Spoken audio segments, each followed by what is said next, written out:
Today we're talking about evaluation. Evaluation is extremely important to health services management and health services integration.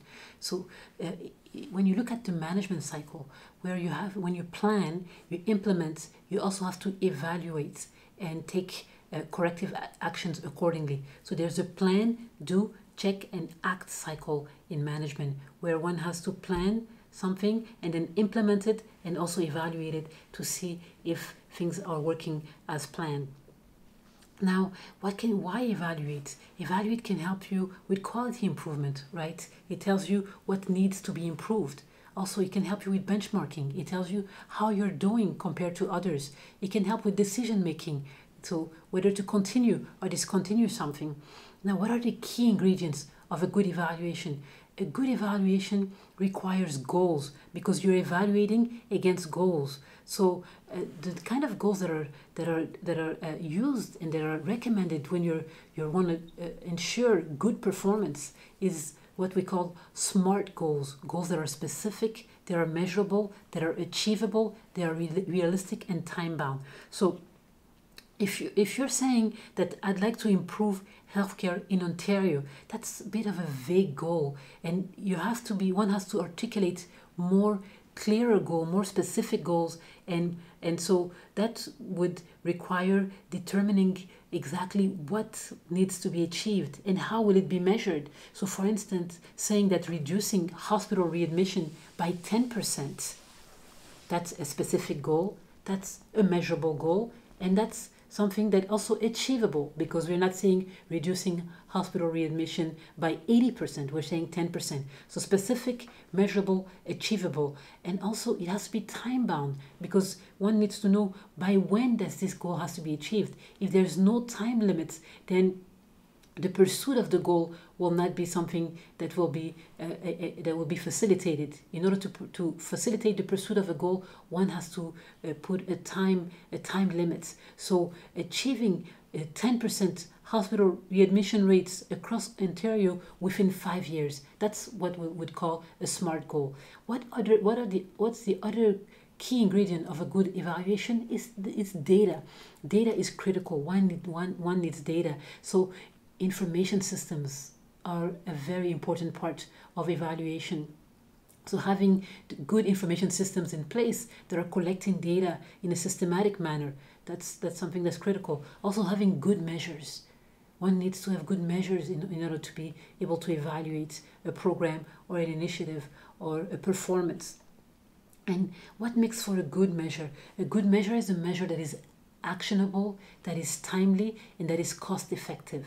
So let me give you examples of measures. You can have patient readmission rates 30 days after discharge. So let's take Hospital X, North York General or Scarborough General Hospital. Let's say if one of the measures that they would have probably in the hospital is a hospital readmission rate 30 days after discharge, or a hospital readmission rate 1 year after discharge, or they also have patient satisfaction indicators, or they could have the data about smoking cessation for all of their lung cancer patients, for all the lung cancer patients that they're following, and they could have information about smoking cessation within that population. All of these are types of measures, but the most actionable one of them is the one that has to do with hospital readmission rate 30 days after discharge. 30 days, that's shortly after one has been discharged. The hospital can do something about that, right? By having more follow-up infrastructure, more follow-up resources put in place to follow patients more closely and and prevent hospital readmission. In the case of the readmission rate 1 year after discharge, that's less actionable than the one that measures readmission 30 days after discharge. So actionable.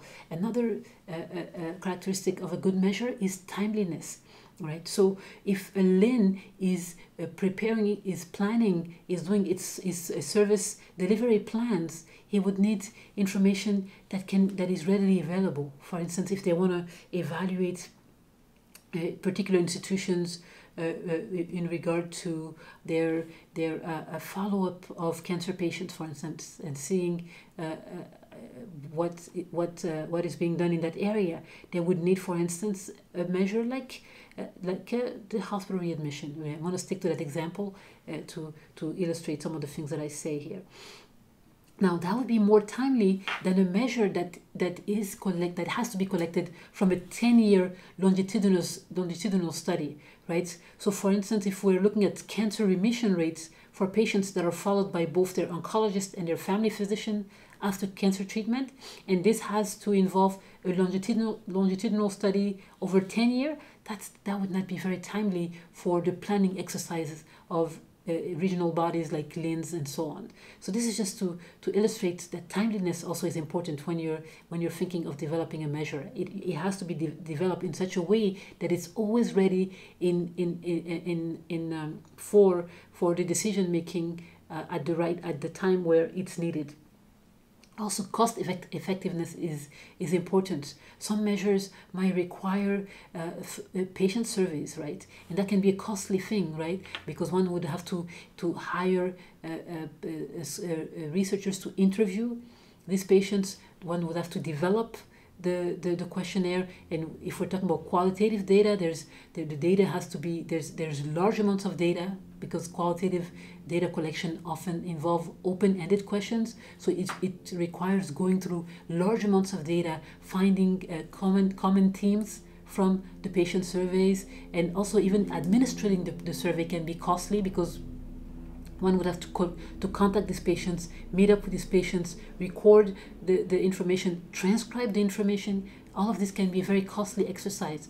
While if you look at data like the patient readmission rate, for instance, that is information that is collected from routine intake, and also hospital readmission forms often have information related to that can be easily collected without having to hire interviewers or transcribe data or do a lengthy and very extensive qualitative data analysis. So cost effectiveness is also important when we're talking about evaluation, a good measure for evaluations. So there are different types of measures. You can have measures that are structural measures, or you can have process measures, and you can have outcome measures. So in evaluation, one has to know which of these type of measure is the most relevant. A structural measure is an indicator of the capacity of an organization to promote effective work. So for instance, number of beds, nurse-patient ratio, and so on. That would be a structural measure. A process measure would be, for instance, a measure of the discharge process, looking at the number of discharges that are done by, let's say, multidisciplinary teams, for instance. That would be a process measure. An outcome measure, that's really metrics based on the results of the work performed. So patient satisfaction would be an example of an outcome measure. Readmission also, patient readmission can be, hospital readmission can be also an example of measure. So one has to pick the measure that is the most relevant for the question that's being asked. Okay, so like I'm just now sort of summarizing what I've said. First we need to have goals, what we call SMART goals that are specific, that are measurable. And then after we have the goals, we also have to have good measures that will help us in evaluating the program or the performance that we're trying to evaluate. So good measures that are actionable, that are timely, that are cost effective. We also need to pick the right measure. Are we interested in structural measures? Right? Or is it more process measures because we are engaging in process improvement? Or are we looking at outcome measures? So we need to also talk about the challenges of evaluation. Like I was saying before, information systems are critical to evaluation nowadays because data comes from information systems because of the amount of data that needs to be processed, and also automating the collection of all this information is important.